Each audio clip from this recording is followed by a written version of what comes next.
Good morning, welcome to my vlog. Mag-harvest tayo ulit ng talong ngayon. Hahalo ko lang sa hahalo ko sa binisang gulay. Kahit pa paano libre na kami ng dito sa tanim ko na libre na ng gulay. Kaya harvest tayo.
Natin wow, libre na ako ng gulay.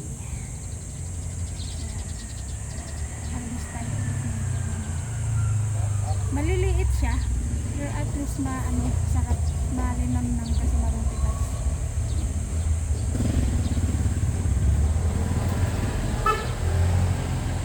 Meron na akong ihahalo sa sa ating ginisang gulay.